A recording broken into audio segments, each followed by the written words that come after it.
الحمد لله وحده والصلاة والسلام على من لا نبي بعده. قال الله تبارك وتعالى في كلام المجيد والفرقان الحميد: لا تحزن إن الله معنا. صدق الله العظيم وبلغنا رسوله النبي الكريم الأمين. بلغ الأولى بكماله كشف الدجى بجماله. حسنت جميع خصاله صلوا عليه وآله. يا صاحب الجمال ويا سيد البشر من وجهك المنير لقد نور القمر. لا يمكن الثناء كما كان حقه بعد الخدا بزرگ توئی قصہ مختصر. حاضرین نظر احتشام، آج کی یہ انتہائی عظیم الشان اور انتہائی بابرکت محفل حضرت اقدس جناب بابا صاحب قبلہ حافظہ اللہ تعالیٰ کی زیر صدارت و ادارت انعقاد پذیر ہے. مولا تعالیٰ کی بارگاہ میں التجا ہے کہ جب تک ہم یہاں بیٹھیں اللہ تبارک و تعالیٰ ہم سب کو باادب بیٹھنے کی اور بالتوجہ سننے کی توفیق عطا فرمائے. چند ایک باتیں آپ کے سامنے عرض کی جائیں گی. غلبہ دین کے حوالے سے جو میں نے آپ کے سامنے قرآن مجید فرقان حمید کی ایک آیت مبارکہ کا ایک حصہ تلاوت کیا. یہ قصہ تو ہے تب کا جب میرے کریم آقا صلی اللہ علیہ وآلہ وسلم ہجرت کر کے تشریف لا رہے تھے مدینہ منورہ کی طرف، اور غار میں میرے آقا علیہ السلام تشریف فرما ہوئے تھے. تو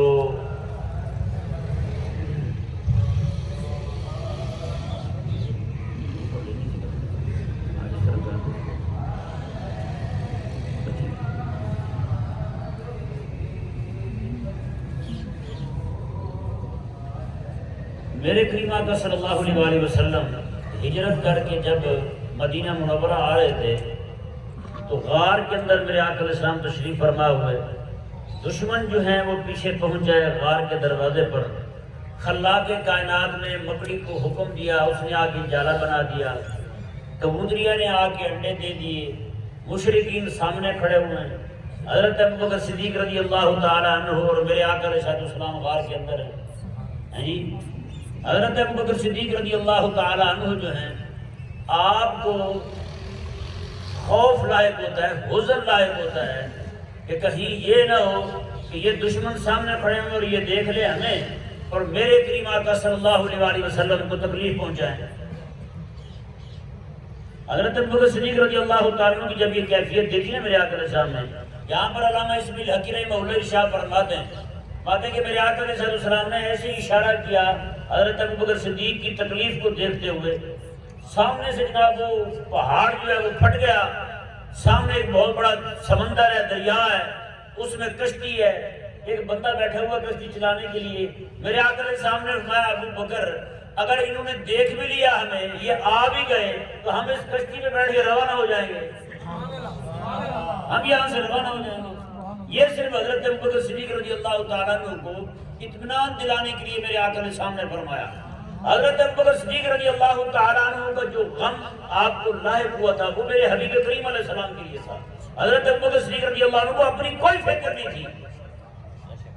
خوف ہوتا ہے بندے کو اپنے لیے کہ مجھے کچھ نہ ہو جائے.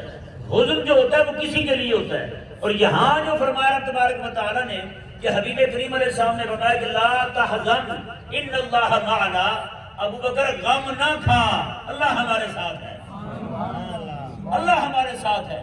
یہ فرمایا میرے آقا صلی اللہ علیہ وسلم نے. رب تبارک و تعالیٰ نے یہ پورا قصہ جو ہے سورۃ توبہ میں بیان فرمایا. کس سورۃ میں بیان فرمایا؟ سورۃ توبہ میں بیان فرمایا. اب سوچنے والی اور غور کرنے والی بات یہ ہے، یہ واقعہ ہو کب رہا ہے؟ جب میرے آقا علیہ السلام ہجرت کر رہے ہیں. اور اللہ تبارک و تعالیٰ نے یہ بیان کب کیا ہے؟ جب میرے آقا علیہ السلام تبوک جا رہے ہیں. سمجھ آ رہا ہے مسئلہ؟ یہ ذرا غور کیجئے گا اس بات پر، توجہ دیں اس بات پر تاکہ مجھے سمجھانے میں آپ کو سمجھنے میں آسانی ہو. یہ واقعہ ہے تب کا جب میرے آقا علیہ السلام ابھی مدینے نہیں آئے. اور بیان رب تعالیٰ کب کر رہا ہے؟ جب میرے آقا صلی اللہ علیہ وسلم مدینہ منورہ میں ہیں، غزوہ خندق ہو گیا، احد ہو گیا، بدر ہو گیا، ہر طرف اسلام کے جھنڈے لہرا رہے ہیں، اور ملک شام سے ایک کافر حکمران نے دھمکی دی کہ میں جناب 1,00,000 1,50,000 فوج لے کر کے آ رہا ہوں۔ میرے آقا نے سامنے فرمایا وہ تو نے کیا آنا ہے؟ تو وہی ٹھہر، میں آ رہا ہوں، میں آ رہا ہوں۔ اللہ اکبر کبیرہ۔ میرے کریم آقا علیہ السلام، اب حالات کیا ہیں پورے مدینہ منورہ کے؟ آپ کو پتہ ہے وہاں پہ صحابہ کرام علیہ رضوان کا زیادہ تر گزارا جو ہے وہ کھجوروں پہ ہوتا تھا، کھجوروں کے باغات تھے، کھجوریں ہی کھاتے تھے۔ صحابہ کرام علیہ رضوان کی کھجوریں پک چکی ہیں، پچھلے سال والی ختم ہو چکی ہیں، نئی آنے والی ہے کھجوریں۔ یہ ان سے پوچھیں جو کھیتی باڑی کا کام کرتے ہیں، ان کو پتہ ہوتا ہے گندم پک جائے تو وہ کیسے دعائیں کرتے ہیں، یا اللہ بارش نہ آ جائے، جی کپاس تیار ہو جائے دعائیں کرتے ہیں، منجی چاول تیار ہو جائے دعائیں کرتے ہیں، تھوڑی سی بھی کہیں سے ٹھنڈی ہوا دیکھیں گے تو فوراً گھبرا جائیں گے۔ تو صحابہ کرام علیہ رضوان کا تو گزر اوقات ان کی فصل ہی کھجور کی تھی۔ ادھر وقت آ گیا، رب تبارک و تعالیٰ نے فرمایا پچھلی ختم ہو چکی ہے، آنے والے وہی کھڑی ہوئی ہیں، اتارنے کے لیے کوئی ہے نہیں پیچھے، سارے کے سارے۔ رب تبارک و تعالیٰ نے فرمایا کہ چلنا ہے، اب کسی کے پاس کچھ ہے نہیں، اللہ اکبر، کچھ توڑے کھجوروں کے میرے آقا کے سامنے یہ ساتھ رکھ لو۔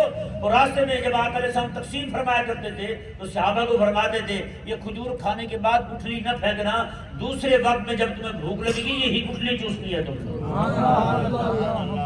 یہی گٹھلی چوسنی ہے تم۔ تو یہ حالات تھے۔ صحابہ کرام علیہ رضوان نے یہ نہیں دیکھا کہ پورا سال ہمارے ساتھ کیا ہوگا، ہم کھائیں گے کہاں سے، پیئیں گے کہاں سے، ہماری فصل تو وہی کی وہی کھڑی ہوئی ہے، اب پتہ نہیں واپس کب آتے ہیں، کہیں ہماری کھجوریں وہاں کھڑی کھڑی ضائع نہ ہو جائیں، پرندے جو ہیں وہ خرابی نہ کر جائیں، بارشیں آئیں کھجوریں کھٹی نہ ہو جائیں۔ کسی کو کوئی فکر لاحق نہیں ہوئی۔ اللہ اکبر کبیرہ۔ رب تبارک و تعالی نے ایسے حالات کے اندر، جب یہ حالات ہو گئے نا جی، ہر ایک کو فکر بھی ہے، پریشانی بھی ہے، پورے سال کا پچھلا راشن ختم ہو چکا ہے، اگلے سال کے راشن کی حاجت اور سخت ضرورت ہے۔ قربان جائے میرے کریم آقا صلی اللہ علیہ وسلم کے صحابہ کرام علیہ رضوان کو رب تبارک و تعالی نے عین اس وقت جب صحابہ کرام علیہ رضوان کے ذہن میں یہ بات آ سکتی تھی، رب تبارک و تعالی نے غار ثور والا قصہ اس موقع پہ بیان فرمایا، اس موقع پہ بیان فرمایا رب تبارک و تعالی نے۔ رب تعالی نے فرمایا کہ حبیب پیارے، جس وقت تم دو اکیلے تھے اور آپ جو ہے اپنے ساتھی کو کہہ رہے تھے غم نہ کھا اللہ ہمارے ساتھ ہے، ایک ابو بکر اور ایک آپ اس وقت کہہ رہے تھے غم نہ کھا ابو بکر اللہ ہمارے ساتھ ہے، یہ کچھ بھی نہیں کر سکتے، یہ مشرک یہ کافر کوئی ہمارا کچھ نہیں بگاڑ سکتا، ان اللہ معنا، ہمیں اللہ تبارک و تعالی کی معیت متبرکہ حاصل ہے تو ہمارا کوئی کچھ نہیں بگاڑ سکتا۔ اللہ اکبر کبیرہ۔ رب تبارک و تعالی نے فرمایا حبیب پیارے، جب وہ دشمنوں سے میں آپ دونوں کو بچا سکتا ہوں، اب بھی اگر کسی کو پریشانی ہے اپنے کھیتوں کی، اپنی فصل کی، اپنے کھجوروں کی، تو وہ یہاں رہ جائے۔ حبیب پیارے جیسے میں نے وہاں مدد کی تھی آج بھی تیری مدد کروں گا، تو اور تیرا ابو بکر یار تیرا تم چلے جاؤ میں تمہارے ساتھ ہوں، میں تمہارے ساتھ ہوں۔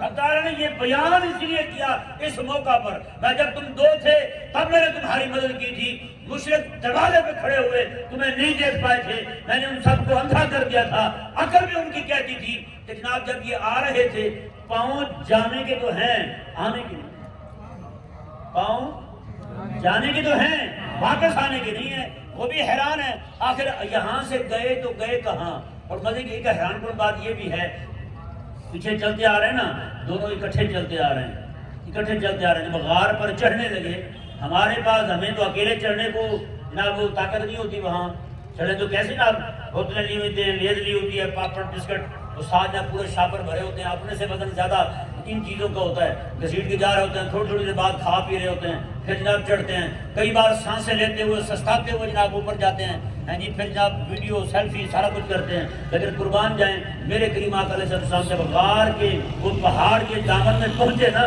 حضرت ابوبکر صدیق کہنے لگے یا رسول اللہ آپ تھک گئے ہوں گے، میں آپ کو اپنے کندھوں پہ اٹھاتا ہوں آپ کو لے جاتا ہوں۔ اللہ اکبر۔ میرے کریم آقا علیہ السلام نے حضرت ابوبکر صدیق رضی اللہ تعالیٰ عنہ کے کندھوں پر حضور نے سواری کی، حضرت ابوبکر صدیق اکیلے جا رہے ہیں، دشمن حیران ہو گئے یار پیچھے دو آ رہے تھے، یہاں سے ایک کے پاؤں واپس جانے کے ہے ہی نہیں، اوپر گئے تو وہ ایک پاؤں جو ہے یعنی حضرت ابوبکر صدیق کے پاؤں جو ہیں وہ بھی واپس جانے کے نہیں ہیں، تو وہ حیران رہ گئے۔ میں نے کہا جیسے وہ حیران تھے نا حضرت ابوبکر صدیق اور میرے آقا علیہ السلام کے تعلق پر، اسی طرح کر کے آج بھی کئی بیٹیوں بڑے پریشان ہیں، جیسے ان کو سمجھ نہیں آ رہی کہ آخر یہ دو تھے کہاں گئے۔ میں نے کہا ان کو دو نہ سمجھ، ایک آقا ہے دوسرا اس کا غلام ہے۔ وہ آقا علیہ السلام کی دامن رحمت والی جو چادر ہے اس کے پیچھے چھپا ہوا ہے، میں ان کے بات کرنا تو میرے آقا علیہ السلام کی تکلیف والی بات ہے۔ تو کہاں گھوم رہا ہے؟ مجھے اتنے پتہ نہیں ہے۔ اللہ اکبر کبیرہ۔ میرے کریم آقا علیہ السلام کے غلام حضرت ابوبکر صدیق رضی اللہ تعالیٰ عنہ، کتنا عظیم قصہ ہے۔ تبوک جانے لگے ہیں، رب تبارک و تعالیٰ ابوبکر صدیق کا قصہ صحابہ کو سنا کے ان کے دل مضبوط فرما رہا ہے۔ اب ان کے دل کو مضبوط کر رہا ہے جس سے ابوبکر صدیق کا قصہ سنا کے۔ اللہ اکبر۔ اگر میں یہاں یہ کہوں کہ صرف ان کا دل مضبوط نہیں کیا جا رہا، آنے والے وقت کے اندر، کیونکہ 9 میں آقا علیہ السلام تبوک جا رہے ہیں، 10 میں پھر آقا علیہ السلام مکہ شریف جاتے ہیں حج کرنے کے لیے، اس کے بعد آقا علیہ السلام کا وصال شریف ہو جاتا ہے، پھر حضرت ابوبکر صدیق کی خلافت آتی ہے۔ وہ رب تبارک و تعالیٰ نے وہ 9 سال پہلے والا قصہ آج بیان کیا۔ لا تحزن ان اللہ معنا، اے ابوبکر غم نہ کھا، اللہ ہمارے ساتھ ہے۔ 9 سال کے بعد جا کے اللہ تبارک و تعالیٰ نے حبیب کریم علیہ السلام کا اور حضرت ابوبکر صدیق رضی اللہ تعالیٰ کا باہمی مکالمہ جو غار کے اندر انہوں نے کیا تھا، وہ اللہ تعالیٰ نے بیان فرمایا۔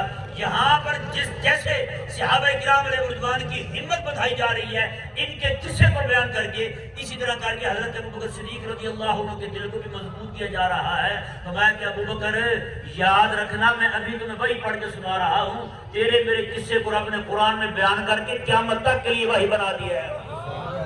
قیامت تک جو ہے یہ تیرا میرا قصہ جو ہے بطور وحی کے پڑھا بھی جائے گا، بطور وحی کے سنا بھی جائے گا۔ امام مسجد میں کھڑا ہو کر نماز میں تیرے میرے غار والے قصے کو سنا کریں گے، امام تراویح میں سنا کرے گا، حافظ بچہ جو ہے مدرسے میں بیٹھ کے تیرے میرے قصے کو یاد کیا کرے گا۔ رب تبارک و تعالیٰ نے جو وہ قصہ بیان فرمایا نا جی حضرت ابوبکر صدیق رضی اللہ تعالیٰ عنہ کو، وہ میرے آقا علیہ السلام کے الفاظ معیت خدابندی کے حصول والے، وہ میرے آقا علیہ السلام نے انہیں یاد کروائے۔ کس لیے یاد کروائے؟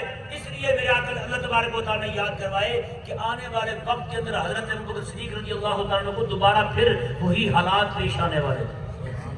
پہلے کافر سر پہ تھا، اب میرے آقا علیہ السلام کے وصال کے بعد کئیوں نے زکوٰۃ کا انکار کرنا تھا، کئیوں نے جناب میرے آقا علیہ السلام کی ختم نبوت کا انکار کرنا تھا، کئیوں نے کوئی مسئلے کھڑے کرنے تھے، کئی دادی تحریکیں کھڑی ہونی تھی۔ اللہ اکبر۔ ان سب تحریکوں سے نمٹنے کے لیے میرے آقا صلی اللہ علیہ وسلم پر رب تبارک و تعالیٰ نے لا تحزن ان اللہ معنا والا قصہ 9 سال کے بعد دوبارہ چھیڑ دیا۔ میں حبیب کرے تو وہی تجھے دے رہا ہوں، ابوبکر کو سنا دے۔ جب ابوبکر اکیلا ہو تب جب ابوبکر صدیق رضی اللہ تعالیٰ عنہ جو ہیں دشمن سامنے ہوں۔ اور مزے کی بات یہ واقعی وہی ہوا جب حضرت ابوبکر صدیق کے دور مبارک میں یہ مسائل سارے کھڑے ہوئے، حضرت ابوبکر صدیق اکیلے ہی کھڑے ہوئے، سارے صحابہ مشورے دے رہے ہیں، ہاتھ ہولہ رکھیں جی، تھوڑا سا یہ دیکھ رہے ہیں، تھوڑا سا وہ دیکھ رہے ہیں، اگر قربان جائیں حضرت ابوبکر صدیق رضی اللہ تعالیٰ عنہ اکیلے کھڑے ہو کے آپ فرماتے ہیں کچھ کا کچھ ہو جائے، فرماتے ہیں یا کہ ابوبکر صدیق زندہ رہے گا، تو میں یہ نہیں برداشت نہیں کر سکتا،